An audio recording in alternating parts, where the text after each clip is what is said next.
હિંમતનગરના રાયપુર ગામની પ્રાથમિક શાળામાં તાળાબંધી કરાઈ છે। શાળામાં શિક્ષકો દ્વારા રોજ ઝઘડા કરવામાં આવતા હતા। અંદરો અંદર થતા ઝઘડાઓને કારણે બાળકોના અભ્યાસ પર ખરાબ અસર પડતી હતી। ગ્રામજનોએ 5 વખત શિક્ષકોનું સમાધાન કરાવ્યું, પરંતુ પરિસ્થિતિ એમની એમ જ રહેતા આખરે કંટાળી ગ્રામજનોએ શાળાને જ તાળા મારી દીધા છે। જ્યાં સુધી યોગ્ય ઉકેલ નહીં આવે ત્યાં સુધી શાળા ન ખોલવાની ગ્રામજનોએ ચીમકી આપી છે। વડોદરાના સમામાં આવેલા ઉર્મી સ્કૂલમાં વિદ્યાર્થીઓ વચ્ચે મારામારીની ઘટના સામે આવી છે। સ્પોર્ટ્સ ડે નિમિત્તે યોજાયેલી ક્રિકેટ ટુર્નામેન્ટ દરમિયાન મારામારી થઈ હતી। ધોરણ 10, 11 અને 12ના વિદ્યાર્થીઓ વચ્ચે રમાઈ હતી ક્રિકેટ મેચ। ક્રિકેટ મેચમાં ધોરણ 10ની ટીમ ફાઇનલ મેચ જીતવાની હતી, તે સમયે જ કરી હતી મારામારી। સ્ટમ્પ, પથ્થર અને બેટથી 5 જેટલા વિદ્યાર્થીઓને માર મારવામાં આવ્યો હોવાનું ખુલ્યું છે। ઇજાગ્રસ્ત વિદ્યાર્થીઓને સારવાર હેઠળ ખસેડાયા છે।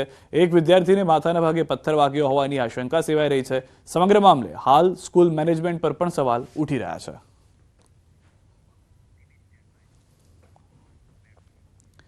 સુરતમાં અસામાજિક તત્વોનો આતંક વધ્યો છે। વરાછામાં તોફાની તત્વોનો આતંક સીસીટીવીમાં કેદ થયો છે। અર્ચના સ્કૂલ સામે જ હરિધામ સોસાયટીથી પાસે દુકાનમાં તોડફોડ। તોફાની તત્વોએ દુકાનમાં તોડફોડ કરી હોવાની જાણકારી।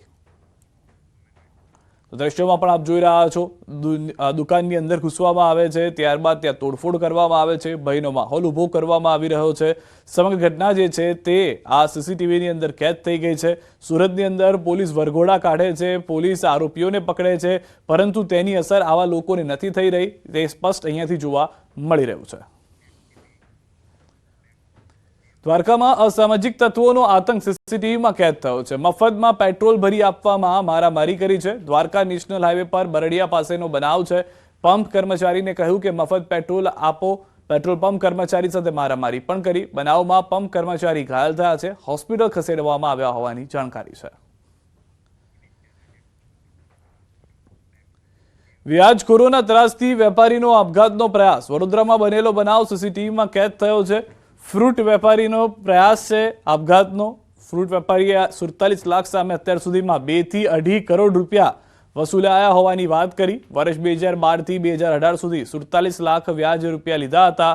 વ્યાજખોરે કડક ઉઘરાણી કરી વારંવાર ધમકી આપતા કંટાળીને વેપારીએ ફિનાઇલ પીધું। વ્યાજખોરની હાજરીમાં વ્યાપારી ફિનાઇલ ગટગટાવતો હોય તેવા દ્રશ્યો સીસીટીવીમાં કેદ થયા। વ્યાજખોરે વેપારીના પરિવારને પણ નુકસાન કરવાની ધમકી આપી હતી। નવાપુરા પોલીસે વ્યાજખોર સંતોષ ભાવસાર સામે ગુનો દાખલ કર્યો। વડોદરામાં રખડતા ઢોરનો ત્રાસ સતત વધી રહ્યો છે, છતાં કોર્પોરેશનના શાસકોની ઊંઘ નથી ઉડી રહી। ઢોર પાર્ટી કામગીરી કરવા તત્પર છે, પણ તેમની પાસે પૂરતા વાહનો જ નથી। પાલિકાના સ્થાયી સમિતિના સભ્યો સરકારના કાયદાનું કડકાઈથી પાલન કરાવવાના બદલે અંદરો અંદર લડીને કામમાં અવરોધરૂપ બની રહ્યા હોય તેવો ઘાટ ઘડાયો છે।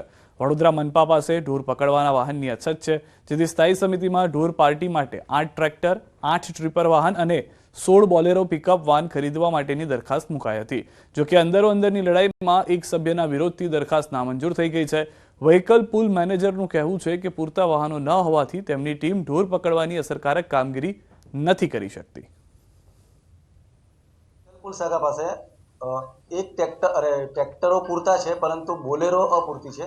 મારી પાસે હાલ 3 જ બોલેરો ઓન રોડ છે, બાકીની જે બોલેરો છે એ અંડર મેન્ટેનન્સમાં છે। વડોદરા શહેરમાં રસ્તે રખડતા ઢોર જોઈને નાગરિકોને એમ લાગતું હશે કે વડોદરા મહાનગરપાલિકાની જે ઢોર પાર્ટીની ટીમ છે તે કોઈ કામ નથી કરતી, પરંતુ અસલ વાત એ છે કે ઢોર પાર્ટીની ટીમને કામ તો કરવું છે, પરંતુ કમનસીબે તેમની પાસે પૂરતા વાહનો ન હોવાના કારણે આ જે ટીમ છે તે નિષ્ક્રિય બની છે અને ઈચ્છા શક્તિ હોવા છતાંય કામ જે છે તે કરી નથી શકતી। વડોદરા મહાનગરપાલિકાની વાત કરીએ તો જે જુદા જુદા વિસ્તારમાં ઢોર રખડતા હોય છે તેને પકડવા માટે 4 શિફ્ટમાં કામ જે છે તે કરવામાં આવતું હોય છે, પરંતુ અત્યારે જે પૂરતા વાહનો હોવા જોઈએ તે પૂરતા વાહનો જે છે તે ઢોર પાર્ટીની ટીમ પાસે છે નહીં।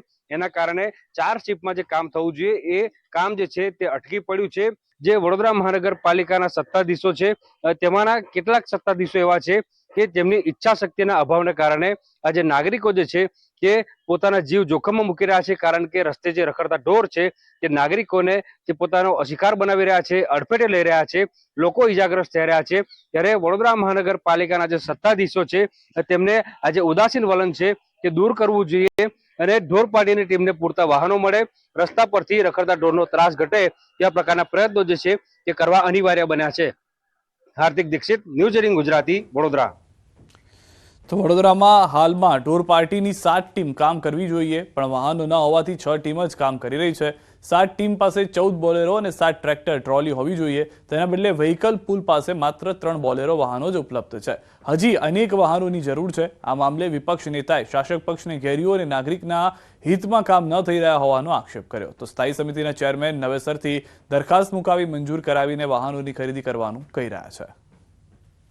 60-70 માણસના ટોળાનું તમે પગાર જુઓ તો કેટલી થાય ને ગાયો કેટલી પકડી આખા દિવસમાં? તો કે 5-10. એટલે ખાલી લોકોને બતાડવા પૂરતું જે કામગીરી થઈ રહી છે એ શહેરના નગરજનોના હિતમાં નથી. ટૂંક સમયમાં ઢોર પાર્ટીને સગવડ મળે એ માટે વ્હીકલ પુલ દ્વારા આ સાધનોની ખરીદી કરવાની છે. એ માટેની દરખાસ્ત તૈયાર કરી અને સ્ટેન્ડિંગમાં મોકલવામાં આવશે, જેથી કરીને બોલેરો હોય, જીપ હોય, ટ્રેક્ટર હોય, લો લાઇંગ ટ્રેલર છે, આ તમામ વસ્તુઓની તબક્કાવાર ખરીદી પૂર્ણ કરી અને ઢોર પાર્ટીને પૂરેપૂરી સવલત આપવામાં આવશે. મધ્ય ગુજરાતમાં પાટીદાર સમાજ સંગઠનોનું સ્નેહ મિલન યોજાયું. આ વખતે પાટીદાર સમાજ આક્રમક મૂડમાં જોવા મળ્યો છે. ખેડૂતોને પડતી મુશ્કેલીઓને કારણે પાટીદાર સમાજ સરકારથી નારાજ હોવાના સંકેત દેખાઈ રહ્યા છે. કાયાવરોહણ ખાતે મળેલા સંમેલનમાં કેટલાક આકરા નિર્ણયો લેવાયા. ખેડૂતોના પ્રશ્ને ફેબ્રુઆરીમાં પાટીદાર સમાજનું ભવ્ય સંમેલન યોજાશે. 1 લાખ પટેલોને એક મંચ પર ભેગા કરવાનો નિર્ણય લેવાયો છે. ખોડલધામ, ઉમિયાધામની જેમ વડોદરા જિલ્લામાં વેરાઈ માતાનું મંદિર બનાવવા માંગ ઉઠી છે. દેશનું પ્રથમ સરદાર પટેલનું મંદિર બનાવવા પણ નિર્ણય લેવાયો છે. વડોદરા ખાતે મોટી સંખ્યામાં પાટીદારોને ભેગા કરી અને નાના નાના વર્ગ જે પાટીદારોમાં વિભાજિત થઈ ગયા છે એ લોકોને સર્વેને એક સ્ટેન્ડ ઉપર લાવી અને બધાને ભેગા કરી અને પાટીદારોનું ઉત્થાન થાય, વિકાસ થાય એ માટેનો અમારો હેતુ છે.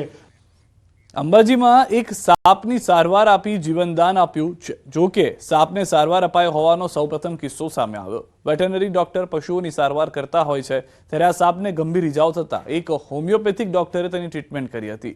સાપ એક કારના એન્જિનમાં ફસાઈ ગયો હતો. સાપને બહાર કાઢતા સમયે તેની ગંભીર ઇજાઓ પહોંચી હતી. સારવાર માટે કોઈ વેટરનરી ડોક્ટર નહીં, પણ એક BHMS હોમિયોપેથિક ડોક્ટરને બોલાવી તેની સારવાર કરાઈ હતી અને સાપને પાટાપિંડી કરવામાં આવી હતી. તબીબે સાપની સારવાર કરી હોય તેવો પ્રથમ કિસ્સો હતો. રેસ્ક્યુ ટીમ દ્વારા સાપને જંગલમાં છોડી દેવાયો હતો. હું પોતે હોમિયોપેથિક ડોક્ટર એટલે મારા માટે જીવનનો પહેલો અનુભવ હતો. છતાં પણ મારા મિત્રોને યાદ કરીને, હિંમત કરીને મેં એને ડેટોલથી છાપ તળ્યું, હાઇડ્રોજનથી છાપ તળીને પાટાપિંડી તળી અને મારાથી થાય એટલી સારવાર કરીને પછી અમે એને જંગલમાં છોડીને આવી ગયા. બીઝેડનો કૌભાંડી ભૂપેન્દ્રસિંહ ચૌ તરફથી ઘેરાયો છે. ભૂપેન્દ્રને બચાવવા પંટરિયાઓ મેદાને આવી ગયા છે. ભૂપેન્દ્રને બચાવવા મેસેજ વાયરલ કર્યા છે. ભૂપેન્દ્ર ઝાલાના બચાવમાં ઉતર્યા છે પંટરિયાઓ. રઘવાયેલા પંટરિયાઓએ મીડિયા પર નિશાન સાધ્યું. રોકાણકારોને કરેલા મેસેજ વાયરલ થયા છે.